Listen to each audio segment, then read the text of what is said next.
Ngayon pong umaga, atin pong buksan ang ating pong Biblia sa aklat po ng unang Pedro. 1 Peter chapter 1. Dito po sa verse 17 hanggang sa mga talata. Sabi dito, walang itinatangi ang Diyos. Pinahalaga niya ang bawat isa ayon sa kanyang ginawa. Ayon sa mga ginawa nito. At yamang tinatawag niyo siyang Ama, igalang ninyo siya habang kayo'y nabubuhay. Alam ninyo kung ano ang itinubos sa inyo. Sa walang kabuluhang pamumuhay na inyong minana sa inyong mga magulang. Ang itinubos sa inyo ay di mga bagay na nasisira o nauubos paris ng pinto at pilak. Ngunit, kundi ang buhay ni Kristong inilaan sa cross. Siya ang korderong walang batik at kapintasan. Itinalaga na siya ng Diyos sa gawaing ito bago pa nilikha ang daigdig. At alang-alang sa inyo, ipinahayag siya bago pa sumapit ang katapusan ng panahon. Dahil sa Kanya, nananalig kayo sa Diyos na sa Kanya'y muling bumuhay at nagparangal. Ano pat ang inyong pananampalataya at pag-asa ay nasa Diyos. Amen. Hallelujah. Glory, glory to God. Alam natin mga minamahal na hindi madali ang mga kaganapan sa buhay ng ating tagapagligtas. Jesus died on the cross. So, tiyan po natin mga minamahal, the cross of Jesus.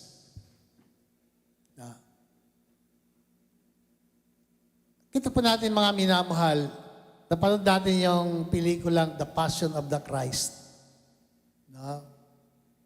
Kung gaano kahirap ang mga pinagdaanan ng ating pong Panginoon. Bago pa siya makarating doon sa lugar ng Golgotha. Pag sinabing Golgotha, ano pong sabi sa Bible? Bundok ng mga bungo. Golgotha.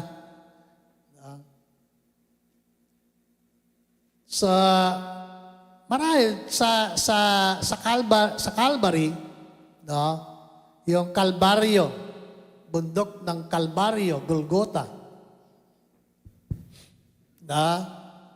Doon po, traditional na, yan po yung lugar na, kumbaga, pinagpapakuan sa mga kriminal, sa mga makasalanan.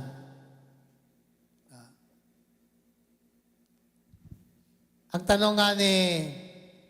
tanong ni Ernie Baron, sino nakalala kay Ernie Baron? Patay si Ernie Baron. Na kilala sa kanyang lagi sinasabing knowledge is power. Bakit nga ba sa cross kailangan talagang ipako sa cross si Kristo? Sa panahon po ng mga Romano, Payag ba kayo na ang nagpapako kay Kristo sa cross ay mga Romano? Huwag niyo lang dugtungan. Baka sabihin, mga Romano Katoliko. Anong sekta mo? Romano Katoliko. Hindi ba yung alam, nagpapako kay Kristo yung mga Katoliko? Romano Katoliko. Romano. Pag sinabing Katoliko o Catholic, hindi na po alam niyo ang Catholic, it is a universal church. Kaya tingnan niyo sa dictionary. Universal. Pangkalahatan. Pero pag tinawag na Roman Catholic, iba po yun. Kasi alam natin na ang uri ng pagsamba at sistema sa Roman Catholic, it is more on tradition. At more on paganong pagsamba. Kasi nga, sila ay nahumaling sa pagsamba sa mga imahin, mga ribolto. Kaya, baga, nauso po yung pagpaparada, pagpuprosesyon ng mga imahin.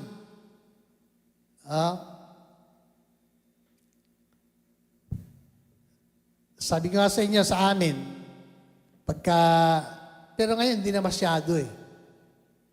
Kasi patay na yung mga matatanda na talagang mga tawag doon, mga panatiko.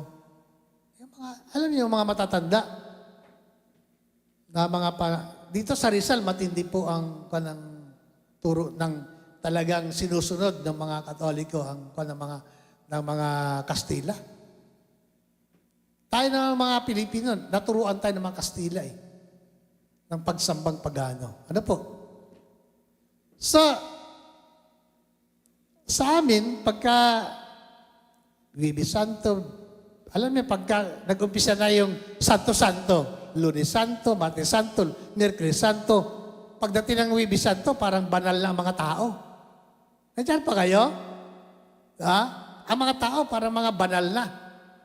Lalo pag Biyernes Santo. Kaya mukha ng tao, kaya may kasabihan, bakit di ka mukha mo parang Biyernes Santo? Kasi nga, lungkot na lungkot ang mukha ng tao. Bakit? Patay si Kristo. Nandiyan pa kayo?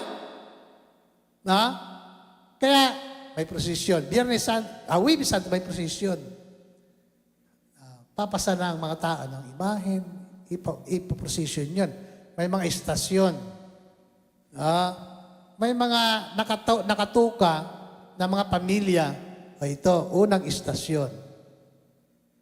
Galing sa simbahan, unang istasyon. Pangalawa, pangatlo, pang-apat. Hindi ko na matandaan kung ilang istasyon eh. Bawat istasyon, may bahay-bahay doon sa tabing kalsada at mayroong mga santo doon. So, mga nagpo-prosesyon, titigil doon, magdadasal. At mayroong mga kumakanta, ano po, at mayroong nagkakaingay, may mga patraka tinatawag sa amin, yung mga kawayan na pinapaingay, pinapaikot, habang nagpo-prosesyon. Talagang, kung iisipin mo, para bagang, yun na yung paraan na pwedeng gawin ng tao para maipakita yung sentimento natin sa Diyos, sa tagapagligtas na namatay. Yung magpo-procession ka, magpipilitensya ka, magsakripisyo ka, pahirapan mo sarili mo dahil sa kasalanan. Pero kung Biblia ang ating batayan, napakalayo. Amen? Ang pagpipilitensya, hindi na dapat gawin ng tao. Bakit ka magpapakahirap? Sabi ng Bible, sapat na yung hirap ni Kristo eh. Amen? Amen. Sapat na si Kristo ay naghirap. Inako nga niya eh. Inako ng ating Panginoon ang lahat ng paghihirap para sa iyo at para sa akin. No? Kaya mali na ang tao ay magpakahirap sa sarili niya. Isipin nyo, no? Kung mapanood natin sa YouTube, yung pagpipilitin siya, pinapalo ang tao na parang halos mamatay na. Kapatid mga kahit ialay pa natin ang buhay natin hanggang sa mamatay tayo dahil sa pagpapakahirap, hindi yun paraan para tayo pupunta ng langit. No? Ang paraan para magpalangit tayo, pananampalataya sa ginawa ni Kristo. Amen? Hallelujah. Kaya, sabi kasi, ang nakakatuwa lang nung araw, pagka nagpo-prosesyon, pag Biyernes Santo, pagkatapos magpasa ng imahen, may pagkain. Yun ang habol namin, makakain kami. Doon sa may-ari nung Ribolto.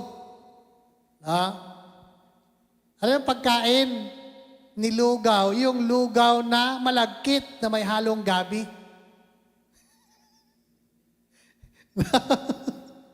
Kahit sa ang bahay, sa amin nung araw, may handang ganon. So, yun po yung tradisyon. At sa ating panahon, yung mga tradisyon na yun, lalo na pag ikaw ay binago ni Kristo ang iyong pananampalataya, hindi na yun applicable para sa iyo, para sa atin. Amen? Tapos na tayo dun. Amen. Hallelujah. Alam niyo mga minamahal, sapat na ang lahat ng ginawa ng ating pong Panginoon. At dapat nating maintindihan yung cross na pinasan ni Kristo. Hallelujah. The passion of the Christ. Sapat na yon para maunawaan natin. Yung bigat ng cross, yun yung kasalanan ng lahat ng tao na pinasan ni Kristo. Diba? Hindi naman si Kristo ang dapat pumasa nun eh. No? Kaya nga, sinasabi sa Bible, ang sino mang gustong sumunod sa akin, pasanin niya ang kanyang cross. Amen? Kaya tayo may mga cross sa buhay. No?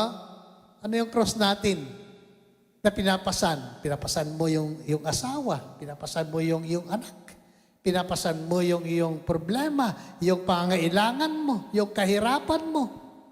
No? Maraming cross na dapat tayong pasanin sa buhay. Amen.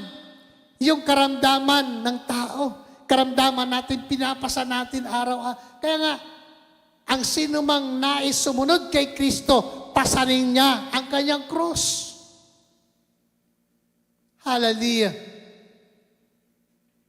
Pero yung cross na pinasan ng ating pong Panginoon ay larawan ng ating mga kasalanan. Hallelujah. Kaya nga, sabi ni Ernie Baron, bakit nga ba kailangan ba talaga na sa cross dapat mamatay si Kristo? Diba? Kung si Poncio Pilato lang, gusto niyang palayain si Kristo eh. Si Herodes. Pero, alam niyo, na-pressure si Herodes eh, na matindi. Nung sumigaw ang mga tao, palayain si Barabas. Ipako si Kristo sa cross. Na, kung ikaw ang hari, alam mo na si Kristo ay inosente. At alam mo rin na si Barabas ay posakal na kriminal.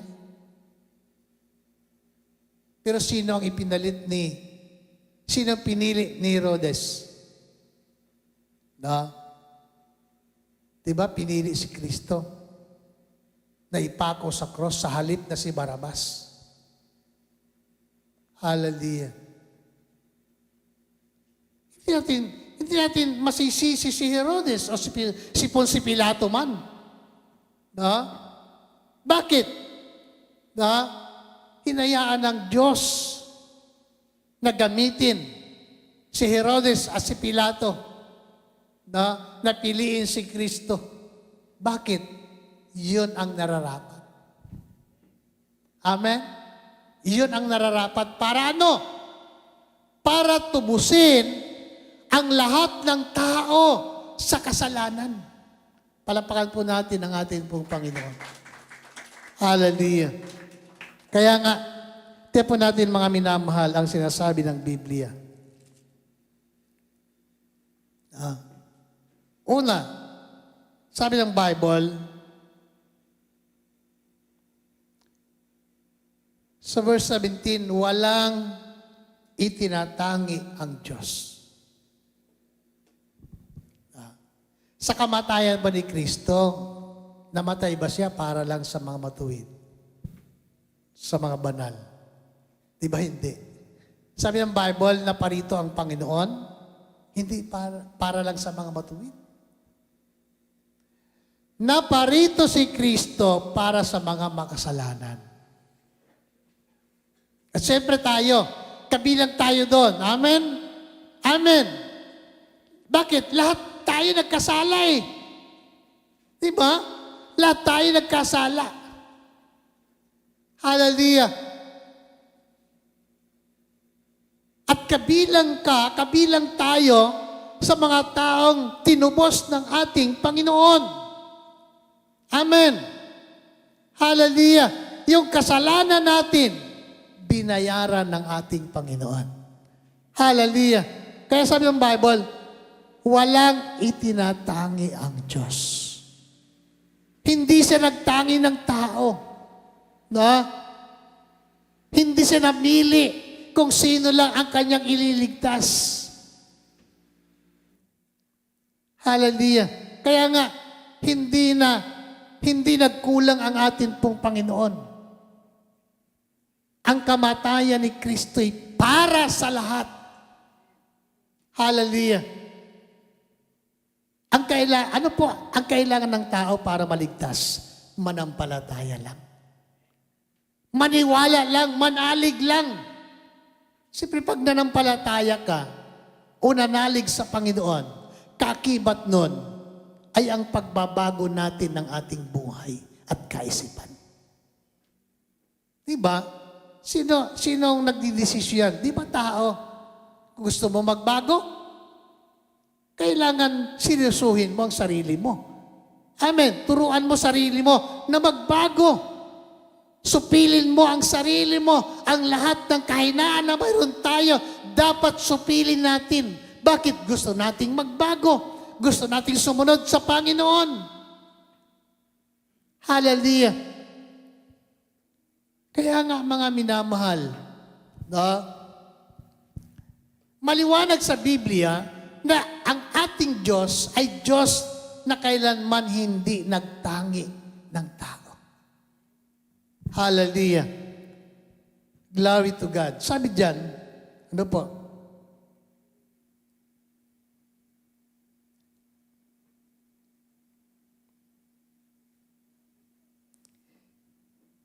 Hallelujah. Pinahalagahan niya ang bawat isa. Hallelujah. Ayon sa mga ginawa nito, at yamang tinatawag niyo siyang Ama, igalang ninyo siya habang kayo'y nabubuhay. Hallelujah. Ano po? Pinahalagahan niya ang bawat isa ayon sa mga ginawa nito. Hallelujah. Pinahahalagahan. Naisipan natin, mga minamahal, gaano kalalim ang kahulugan ng salitang ito. Yung pagpapahalaga ng Diyos sa bawat isa sa atin. Pinahahalagahan. Alam niyo mga minamahal, tanungin natin yung sarili, sino ba tayo? Ano ba ang ating kalagayan? Karapat dapat ba tayong pahalagahan? Hallelujah. Sa kabila na tayo po ay maraming kakulangan, sa kabila na tayo po ay maraming kasalanan sa Diyos. Pero ang salita ng atin pong Panginoon, mga minamahal, ngayong umaga, sabi niya, pinahahalagahan niya ang bawat isa ayon sa mga ginawa nito. Kapatid, mga minamahal, sino ba ang tao? Di ba? Ang tao, tayo ay ginawa ng Diyos, nilikha ng Panginoon, nakawangis niya, kalarawan niya. Kaya nga, ang tao na ginawa ng Diyos na kalarawan niya, kawangis niya, marapat lamang na pahalagahan niya. Kaya nga, yung buhay natin, yung value ng isang kaluluwa ng tao, higit pa sa kayamanan ng mundo. Palakpakan natin ang Diyos. Higit pa sa kayamanan ng mundo, ang halaga mo bilang isang tao.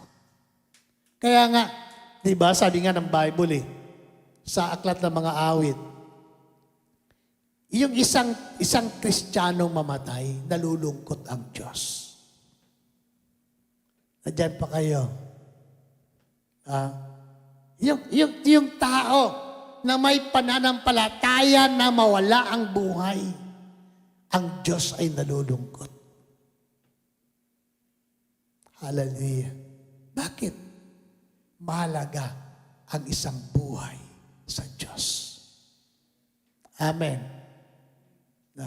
Hindi ibig sabihin na, kumbaga, pag namatay ang tao ay wala na. Ibig sabihin, alam natin na ang kamatayan ng isang Kristiyano ay hindi kalugihan. Pero ibig sabihin, di ba pag may namamatay, nalulungkot tayo. Ganun lang Diyos Sabi sa aklat ng mga awit, nalulungkot ang atin pong Panginoon. Bakit? Ganon kakahalaga. Hallelujah. Si Lazaro na namatay, umiyak si Kristo Amen? Bakit? Mahal niya si Lazaro bilang kaibigan niya. Amen? Hallelujah. Kaya nga, tayo bilang mga anak ng ating pong Panginoon, sabi nga, yamang tinatawag natin ang Diyos na ating Ama, na igalang natin siya habang tayo'y nabubuhay. Ano ibig sabihin? Pagka ang Diyos ay ginagalang natin, sinisikap natin na hindi tayo magkasala. Sinisikap natin na tayo ay gumawa ng matuwid at mabuti sapagkat yon ang ikinatutuwa ni Lord. Amen. Diba? And every time na tayo po ay makagawa ng kasalanan, siyempre nalulungkot si Jesus. Nalulungkot ang atin pong Panginoon. Bakit? Nawawala ng saysay ang kanyang ginawa sa cross. Kaunawaan po natin, pagka tayo po ay gumagawa ng mali, nagkakasala tayo, hallelujah, nalulungkot ang atin pong Panginoon. Siyempre, tuwang-tuwa naman Satanas. Hallelujah. Nalulungkot si Jesus, nalulungkot si Lord. Bakit? Nawawala ng saysay ang kanyang sakripisyo na ginawa sa cross. Hallelujah. So, bakit nga ba? Yan ang tanong ni Ribaro, bakit nga ba kailangan sa cross si Kristo mamatay?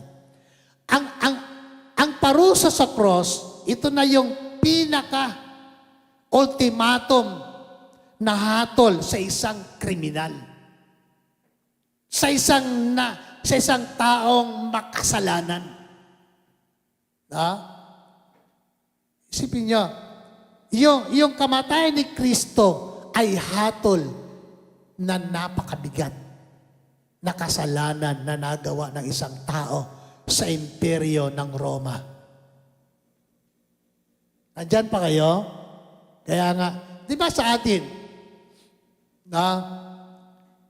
nung araw, sa panahon ni Marcos, ang pinaka-worst na hatol ay silya elektrika.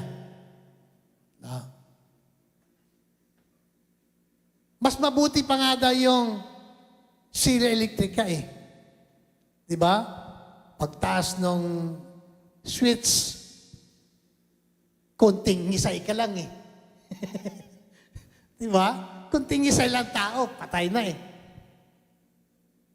Mas mabigat yung kamatayan sa cross. Bakit? Utay-utay na kamatayan.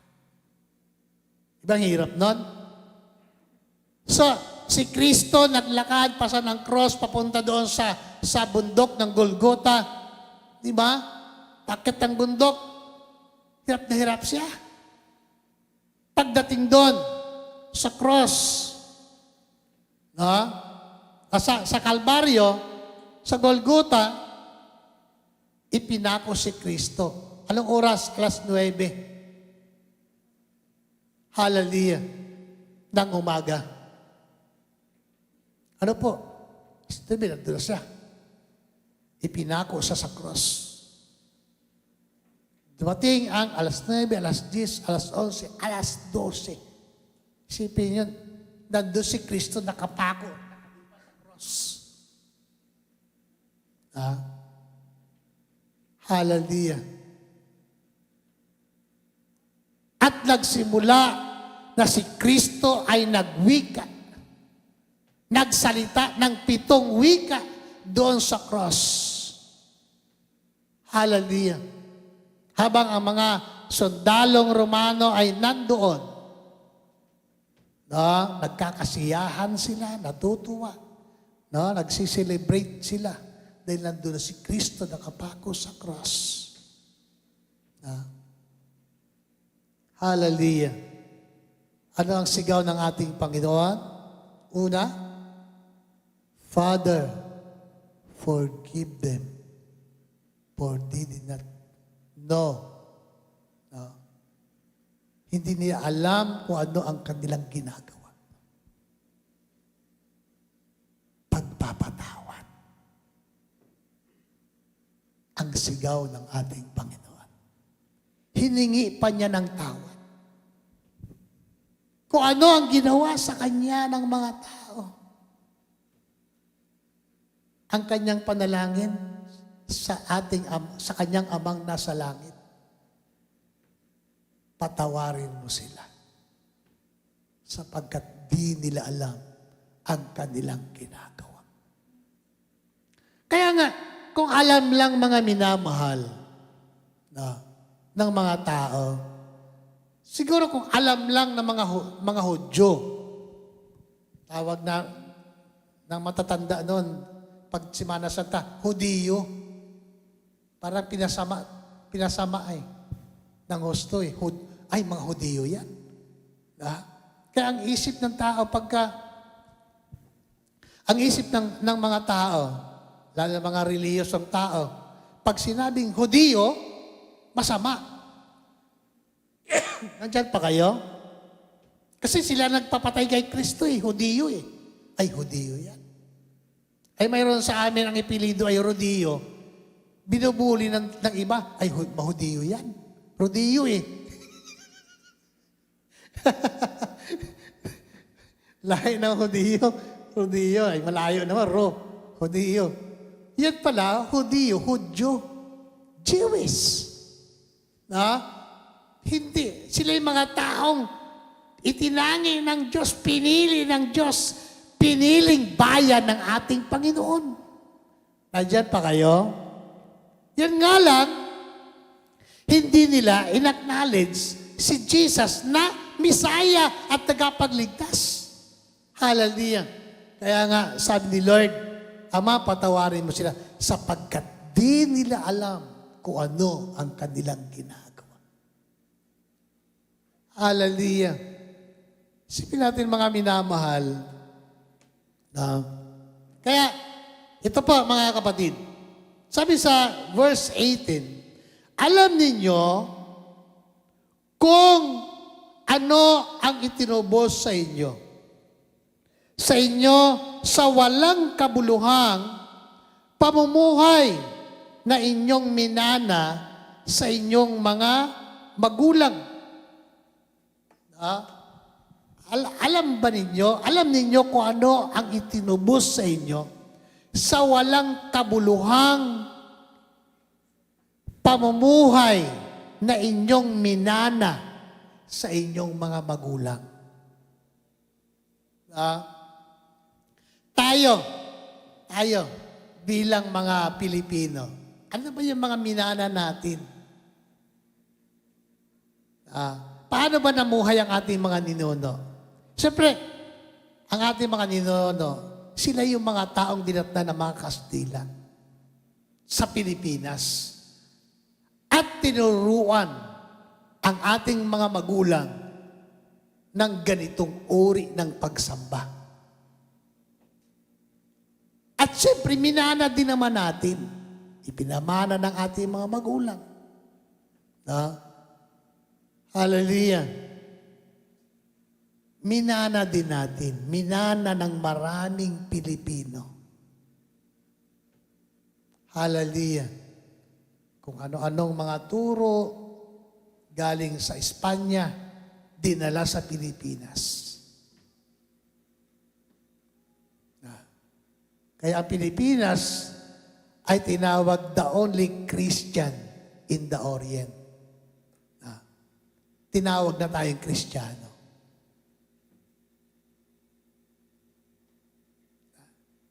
Ang tanong mga minamahal, yung pagiging Kristiyano ba natin mga Pilipino, sapat para tawagin tayong totoong Kristiyano? Di ba hindi? Nagkaroon ka lang ng panampalataya na ay tinawag ka ng Kristiyano. Ang totoong Kristiyano ay yung mga taong kinikilala si Kristo bilang Panginoon at tagapagligtas ng kanyang buhay at namumuhay ng naayon sa salita ng Diyos. Amen. Amen. No?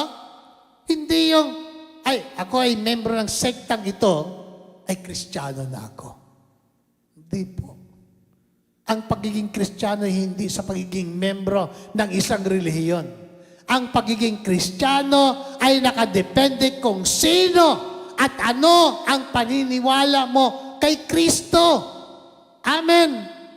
Kung kinikilala mo at tinatalikuran mo ang kasalanan at kinikilala mo si Kristo ay namatay dahilan sa iyong kasalanan at muling binuhay ng Diyos.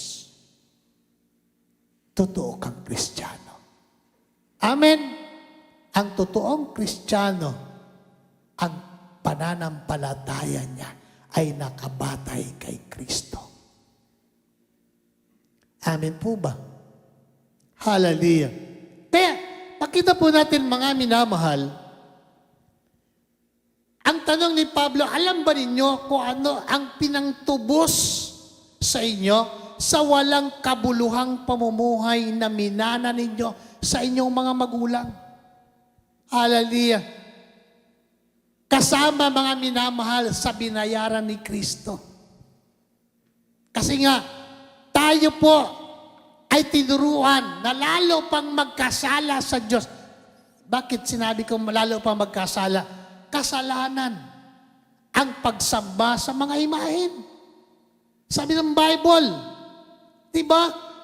Ang kautusan ng Diyos at kabilin-bilinan niya sa tao, huwag kayong magkaroon ng ibang Diyos maliban sa akin. Amin po. Ay ang tayo tinuruan na sumamba sa mga imahen. ay kasalanan sa Diyos yun. Kabilin-bilinan ng Diyos, huwag kayong magkaroon ng ibang Diyos maliban sa akin. Hallelujah.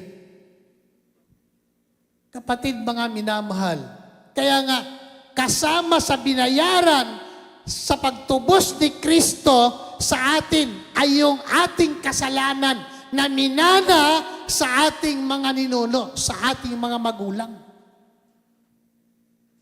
At ang pinangtubos sa ating mga kasalanang yan ay hindi ginto, hindi pilat, kundi ang kanyang banal na dugo. Palakpakan natin ang ating pong Panginoon. Hallelujah. Precious blood of the Lamb. At yung Lamb na yon, sabi ng Biblia, si Kristo ang kordero ng Diyos. Amen? Hallelujah. Na nag-aalis ng kasalanan ng mga tao. Kaya maganda yung kanta eh. No? Kanta na sa Katoliko. Kordero ng Diyos na nag-aalis ng kasalanan ng sanlibutan, maawa ka. Oh, alam nyo ba yun? Alam ko nga eh. Hallelujah. Alam yung choir member ako eh. Hallelujah, nung kabataan ko. Kordero.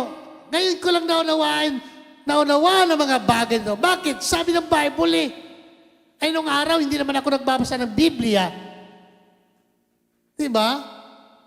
Nung tayo ba ay nasa ganong panampalataya, may dala ba tayong Biblia? Di ba wala?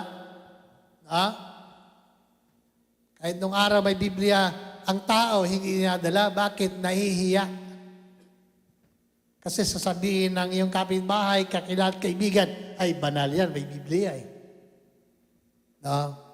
Pero maintindihan natin ang isang katotohanan na si Kristo ang tunay na kordero ng Diyos. Bakit?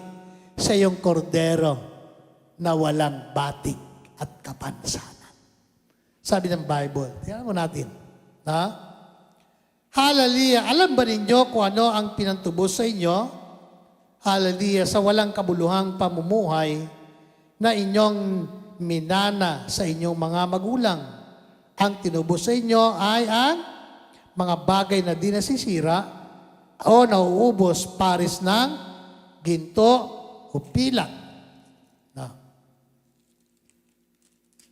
Hallelujah. Kundi ang buhay ni Kristo. Hallelujah. Ni Kristong inihain sa cross. Siya ang korderong walang batik at kapansanan. Yan. Sabi dyan sa verse 19. No? Hallelujah. Kundi ang buhay ni Kristo. Hallelujah. So, ang pinantubos sa atin, mismo yung buhay. Kasi, alam niyo mga minamahal, isa sa mga requirements para sa paghahandog o paghahain sa ikapagpapatawad ng kasalanan, una, siyempre, yung buhay. Yung kordero dapat nadadalhin sa altar ay dapat buhay. Saka pa lamang ito papatayin pag ihahandog na.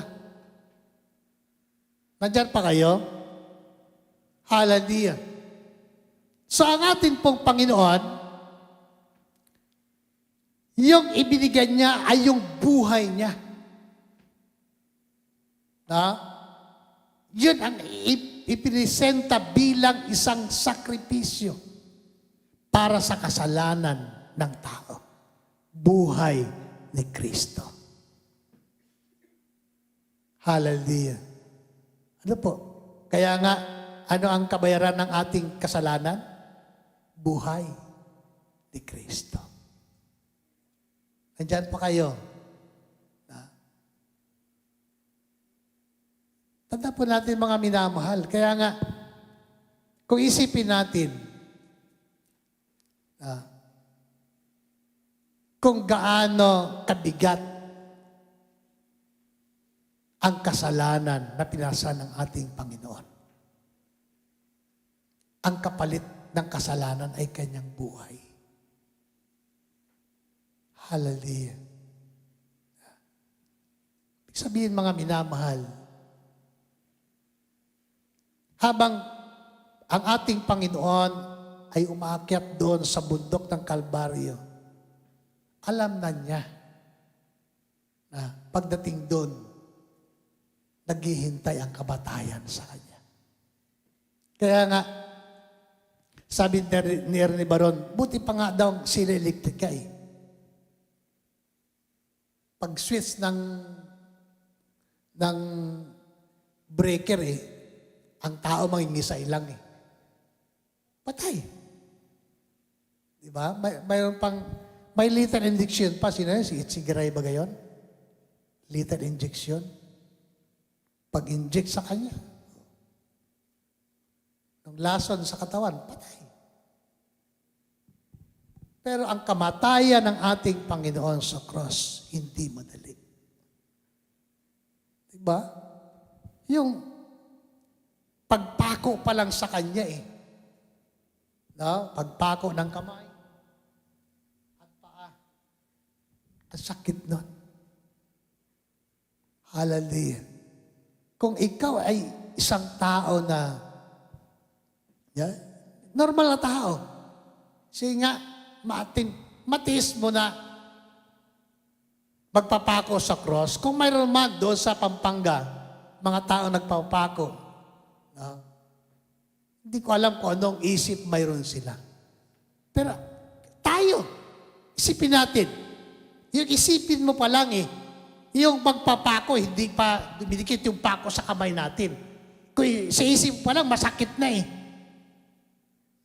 Kapatid, mga minamahal, si Kristo habang siya ipinapako, napakasakit. Kaya nga, kung ating babalikan na ang ating Panginoon nag-pray doon sa Garden of Gethsemane kasama ang ilang mga alagad. Nung makalayo siya at lumhod, nagpatira pa sa lupa. Anong sabi ng Bible?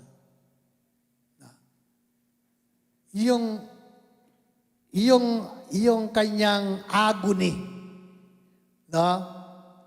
Na paghiling sa Diyos na sabi niya, Ama, kung maari, ilayo mo sa akin ang saro ng pagdurusang ito.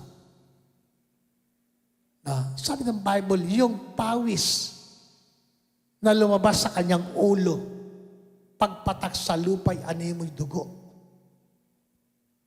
sa tindi ng hirap. Ramdam ni Kristo eh. Noong nag-pray pa lang siya sa Gethsemane eh. Wala pa sa doon sa actual eh.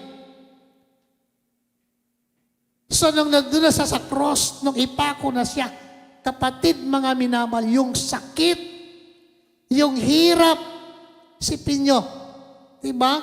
Eh bago pa naman siya makarating doon, tad-tad na siya ng latay eh. Yung pagpalo na kanyang tinanggap.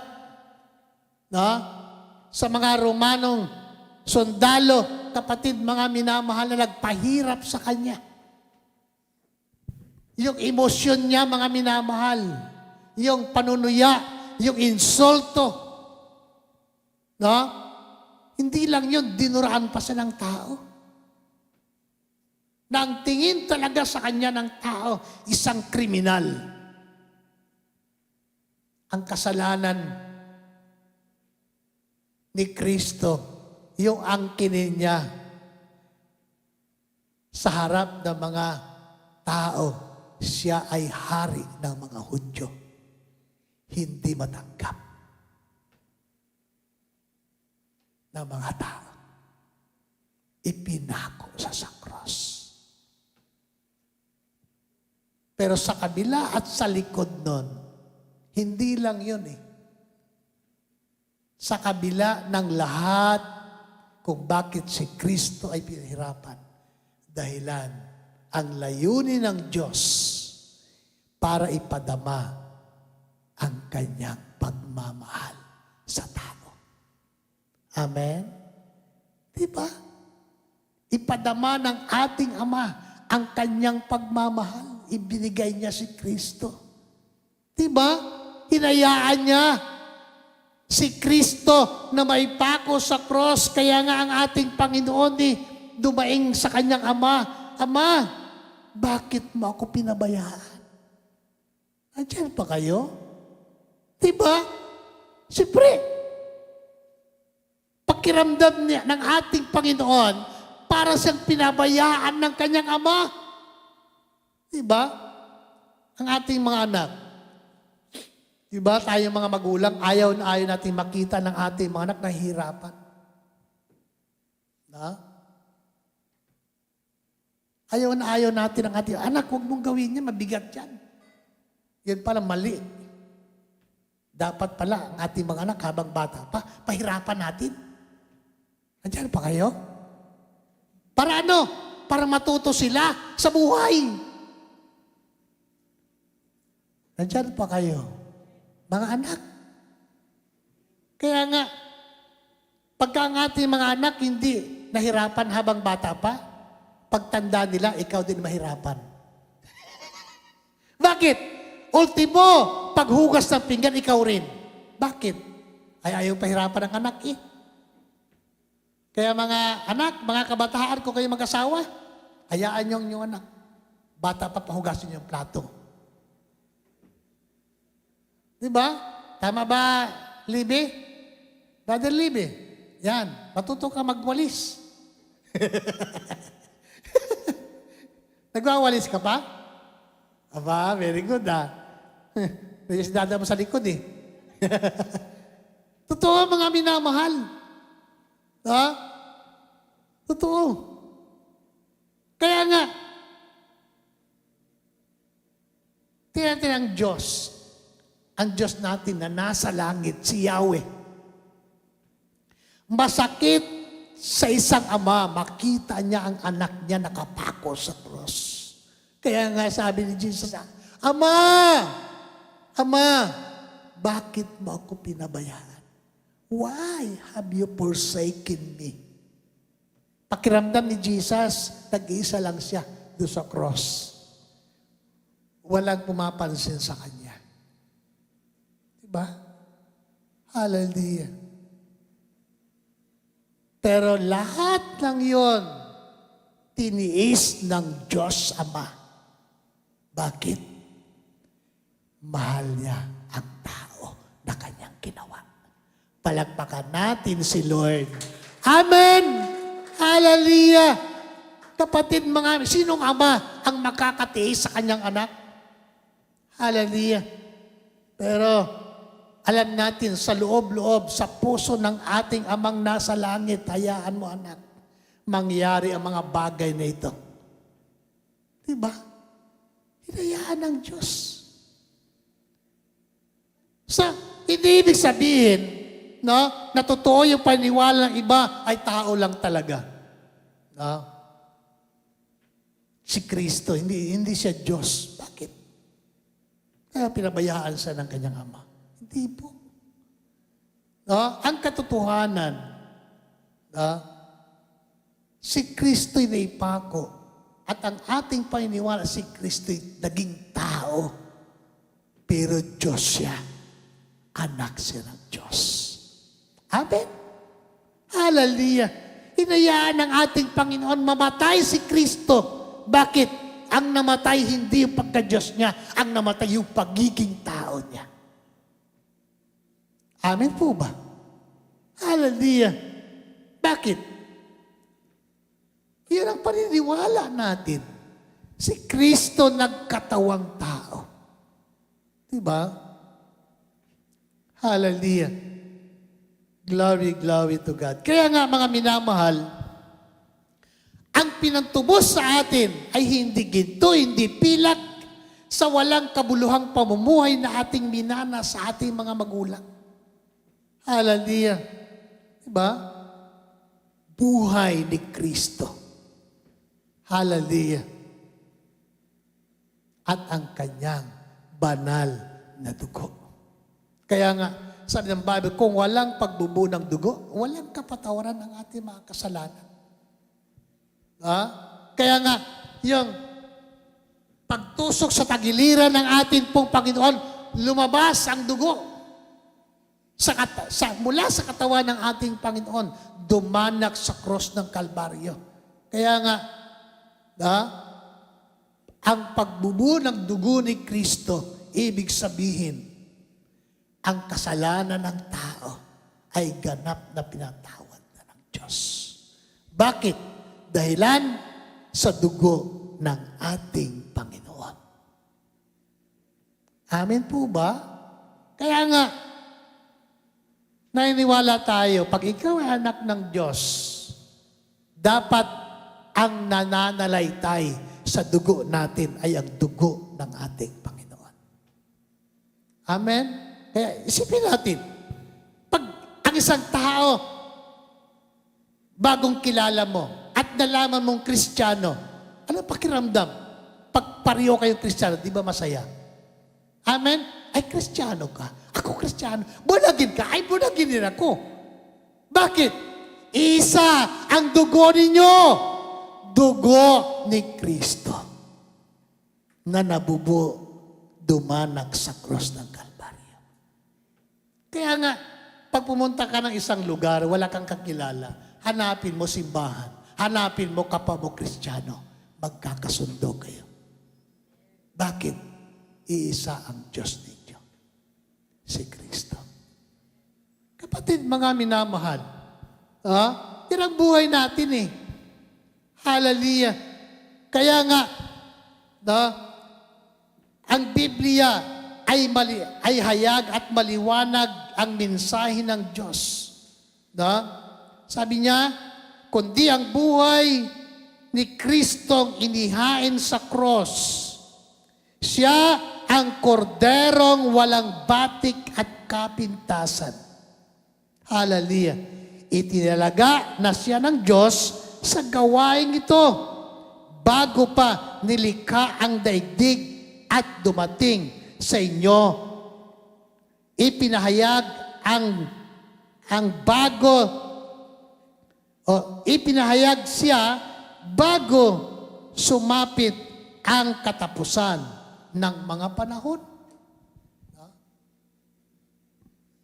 Bago pa daw likhain ang mundong ito, itinalaga na siya ng Diyos. So isipin po natin mga minamahal, bago pa nagkaroon ng mga bagay sa lupang ito, si Jesus Christ ay nakatalaga na. Hinayaan ng Diyos na ang tao ay mahulog sa pagkakasala, gumawa ng mga bagay na kasalanan at kasamaan. Hallelujah. Bakit? Isang katotohanan sa buhay ng tao na ang tao na nilikha ng Diyos ay binigyan ng atin pong Panginoon ng tinatawag na free will. Amen? May freedom ang tao. May kalayaan ang tao. Hallelujah. Kaya ang tao, mas pinili niya ang kasalanan at nagkasalat, nahulog ang tao. Pero gustong ipakita ng atin pong Panginoon kung gaano kasagana ang kanyang pagmamahal at habag para sa tao. Amen. Diba? Kaya, nagkasala tayo. Pero, bago pa likhain ang mundo, ang sanlibutan ito, si Kristo ay nakatalaga na para sa gawaing ito. Kaya yung kamatayan ng Panginoon, itinakda na ng Diyos yun. No? So, kumbaga, dumaan ang tao. No? Kumbaga, ang Diyos nagbigay ng kautusan. No? Siyempre, ang Diyos ay nagtakda ng mga gawain. Ito ang dapat gawin ng tao. Sundin ang utos niya. Hallelujah. Maghandog para sa ikapagpapatawad ng kasalanan. Kaya mga tao, sa lumang tipan, nagdadala ng mga hayop sa templo para patayin at ang dugo nito, iwisik-wisik sa mga tao para mapatawad sila. Pero paulit-ulit na ang tao'y nagkakasala. Kaya, dumating sa tamang panahon, ipinadala ng Diyos si Kristo para tubusin ang tao. Hindi hayop ang inihandog ng Diyos. Mismo ang kanyang bugtong na anak. Sapagkat yun nakatalaga si Kristo. Yun ang programa ng Diyos. Amen? Hallelujah. Kaya nga, matapos na gawin ng Panginoon ang mga bagay nito, matapos na ang ating Panginoon ay mamatay sa cross, ang tanong sa Biblia, sa Aklat ng Roma, patuloy pa ba tayong magkasala? O gumawa ng kasalanan? Para sumagana ang habag ni Kristo? Sabi ng Bible, hindi. Amen? Hindi. Kasi nga, minsan lang ang Diyos, minsan lang si Kristo mamatay. At ang kanyang kamatay at handog, ito ay sapat na para tayo po ay mapatawad. Amen? Hallelujah. Sa purihin po ang atin pong Panginoon. Di ba? Kaya nga kung iisipin natin, ano po? Yung pahirap pala ng tao sa sarili niya, baliwala yun. Yung pagpipintin siya ng tao, baliwala yun. Lalo mo lang dinadagdagan kasalanan mo sa Diyos. Ibig sabihin, nangyayari ang mga bagay nito. Bakit? Hindi alam ng tao kung ano ang kanyang ginagawa. Hindi niya alam ang katotohanan. Kaya nga,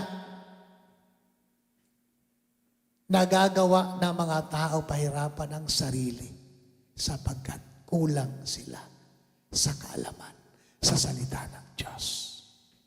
Amen. Ngayon, alam na natin, tayo na nakakaalam nito, ipahayag natin sa kanila. Amen. Ipaalam natin sa kanila na sapat na ang kamatayan ni Kristo para mapatawad ka. At yun ay minsan lamang na ginawa ng ating Panginoon.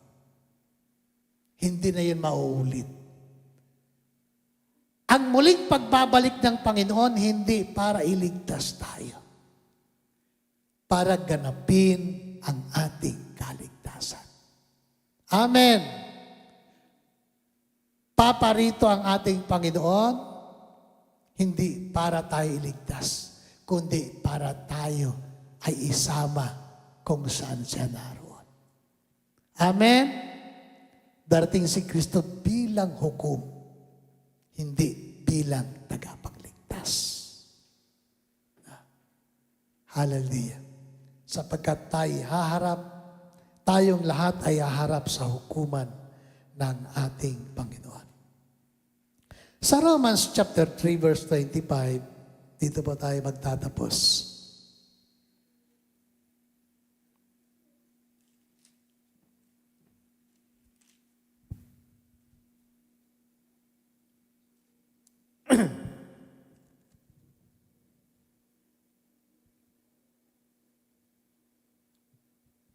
Sabi po dito,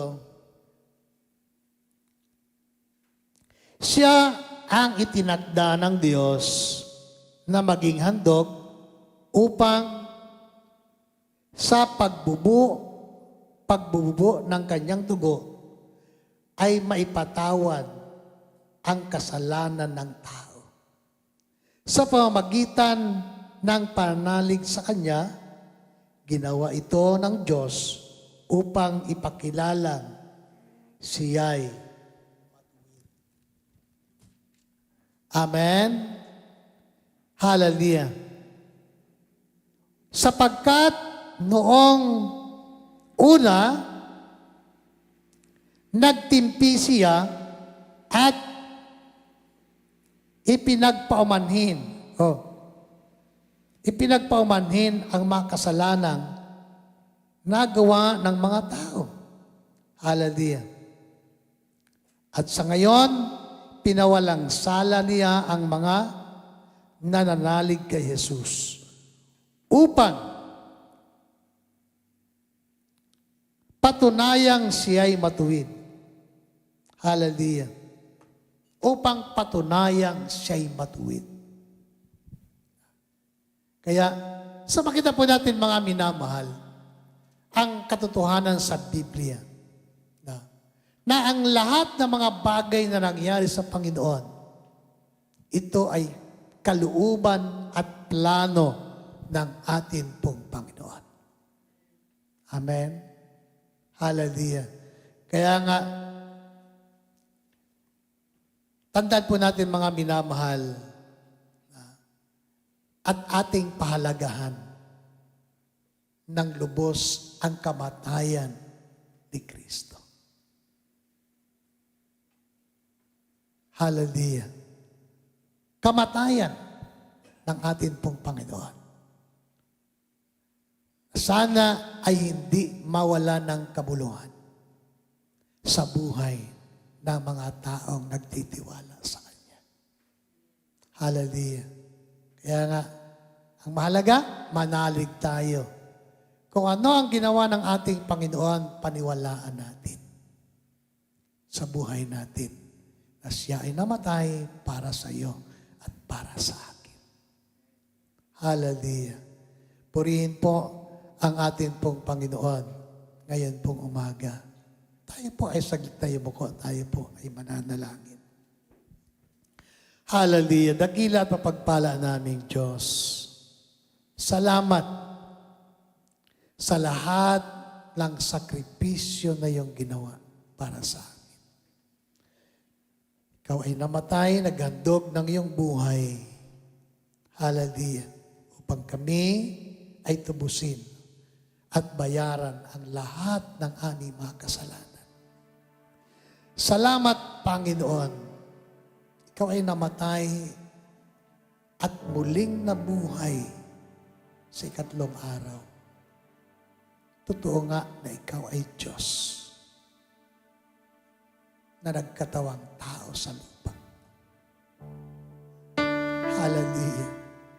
At ang iyong muling pagkabuhay, Panginoon, ay simbolo at tanda upang kami na mga taong nagtitiwala sa inyo ay bigyan ng pag-asa.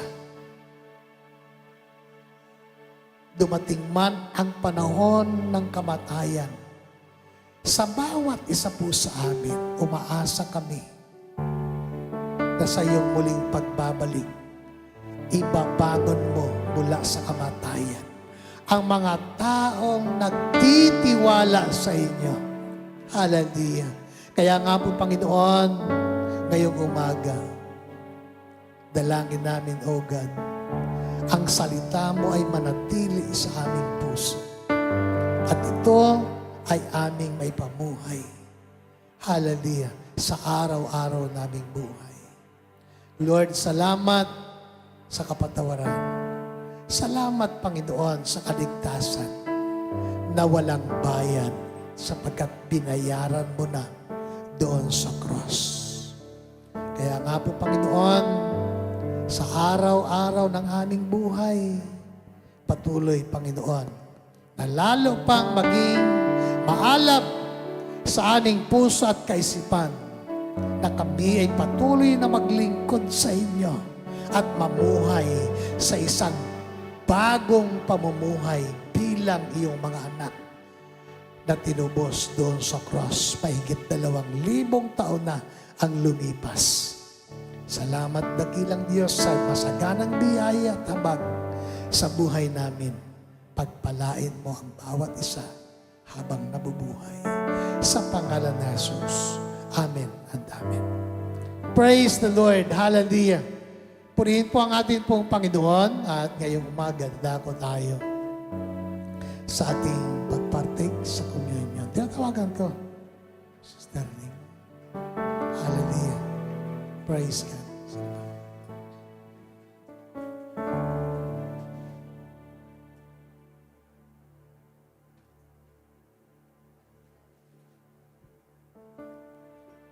Tinatawagan ko si Brother John. Bro, paki-assist ka dito. Hallelujah. So, ang communion ay isang alaala. Siyempre, ito po ay panahon na inaalala at kinikilala ng mga tao na si Kristo'y namatay. Hindi man eksaktong ganitong panahon. Ano po? Ang kamatayan ni Kristo hindi eksakto. Pero ang isang katotohanan na dapat nating paniwalaan, si Kristo ay totoong namatay at muling nabuhay. Amen? Ano man ang eksaktong araw at panahon, walang nakatala sa Biblia. Pero isa lang ang katotohanan, ang ating Diyos ay namatay. Minsan isang araw para sa iyo at para sa akin. Ang tinapay ay simbolo ng katawan ni Kristo. At ang saro ay simbolo ng dugo ni Kristo. Upang tayo ay mapatawad at maging ganap ang ating kalayaan bilang tao sa lahat ng ginawa ng ating Panginoon. Kaya, sabi ng Biblia, si Kristo'y 20 ang tinapay, pinagpira-piraso ito, hallelujah. At matapos manalangin, ibinigay sa mga alagad, gawin din ang saro. Ito po ay simbolo ng kanyang dugo. Sabi niyang Biblia, gawin niyo ito bilang pag-alaala sa akin. Ibig sabihin, alalahanin natin ang kamatayan ni Kristo at muli niyang pagkabuhay. Kaya ginagawa natin ang komunyong ito dahilan si Kristo ay namatay at muling nabuhay para sa iyo at para sa akin. Hallelujah.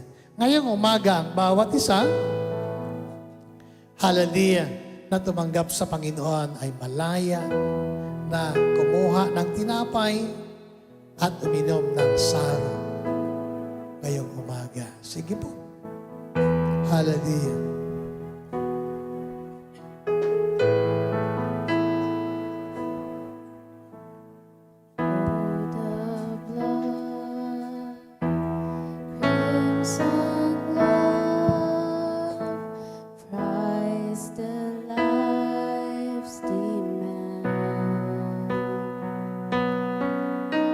Shameful sin,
Praise God. Hallelujah.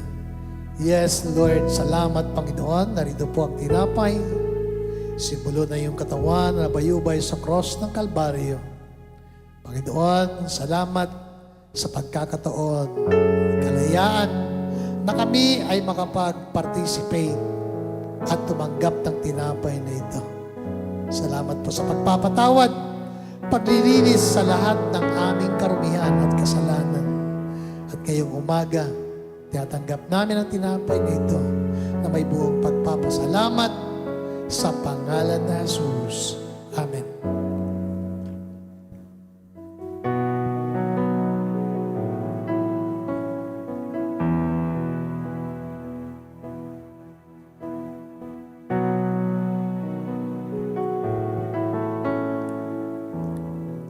Narito, Panginoon, ang saro katas ng ubas, simbolo ng iyong banal na dugo na nabubuhos sa cross ng Kalbaryo upang linisin at hugasan ang aming mga kasalanan. Sabi mo, Panginoon, sa iyong mga salita, ito po ay nagsisimbolo ng ganap na kapatawaran sa lahat ng aming mga kasalanan. And Lord, salamat. Tunay nga po, Panginoon, na walang bagay para mabayaran ang lahat ng aming sala, kundi ang dugo mo lamang. Kaya nga po, Panginoon, salamat sa biyayang ito na aming natanggap mula sa inyo. Pagpalain mga iyong mga anak habang nabubuhay. At ito, Panginoon, ay patuloy na aming maalala habang kami ay nabubuhay. Kami ay maglingkod at mamuhay sa isang bagong pamumuhay na kaya-aya sa iyong harapan. Pagpalain mga iyong mga anak na tatanggap nito sa pangalan ni Jesus. Amen and amen.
Praise the Lord. Sige po, tayo po ay manalangin.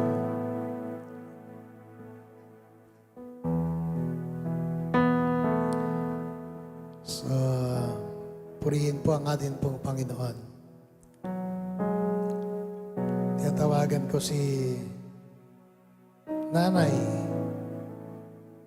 at si Pastora. Birthday ni Pastora ngayon.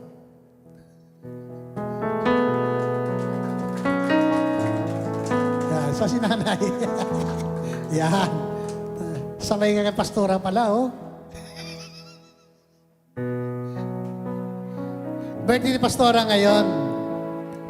Yan. Dito kayong dalawa. Birthday ni President Gloria. Alam niyo ba yon? Birthday ni dating President Gloria. Yan. Praise God. Sige po, tayo may manalangin bago tayo mag-benediction. Glory, glory to God. Lord, salamat po sa umaga pong ito. Salamat po sa buhay na aming taglay. Salamat siyempre sa higit sa lahat sa kaligtasan namin po tinanggap mula sa inyo. Ngayong umaga, Panginoon, salamat po sa kaarawan ni Nanay. Patuloy, Panginoon, na patunay lamang na ikaw ay mabuting Diyos para po sa Kanya. Hallelujah. At sa mga nakalipas na mga panahon, araw at taon sa Kanyang buhay, nandito po siya patuloy na naglilingkod sa inyo. Dalangin namin, Panginoon, patuloy mo siyang bigyan ng kalakasan. Ano man ang desire ng Kanyang puso, ano man ang mga panalangin niya para sa Kanyang pamilya, sa mga taong malapit sa Kanya. Ito, Panginoon, ay makarating sa trono ng iyong biyaya ngayong umaga. And Lord, patuloy na ang kagalakan, kasiyahan ay ilagay mo sa Kanyang puso habang siya'y nabubuhay. Dalangin namin marami pa mga taon ang iyong ipagkaloob sa Kanya. Nakasama ang mga taong malapit sa Kanya.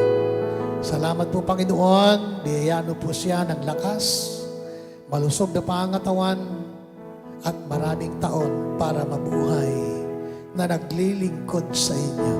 Kaya nga, salamat, manatili sa kanyang puso ang kagalakan at patuloy, Panginoon, nadalangin namin, ipagkaloob mo ang lahat ng mga pangailangan nila. Materially, financially, emotionally, Panginoon. Salamat ngayong umaga at patuloy, Panginoon, na sumagana ang kanyang buhay mula ngayon at magpakailanman. Lord, salamat din po sa buhay ni Pastora. Salamat po sa lupo ng maraming mga taon. Tunay nga na ikaw ay tapat at mabuting Diyos. Sa maraming mga problema, sakit, karamdaman na kanyang pinagdaanan, ikaw ang Diyos na patuloy na nagbigay ng tagumpay para sa Kanya. Salamat po sa matatag na pananampalataya. Patuloy, Panginoon, na gamitin mo ang kanyang buhay na maging daluy at alulod ng pagpapala sa maraming mga nanay at mga kapatiran sa iglesyang ito, dakilang Diyos.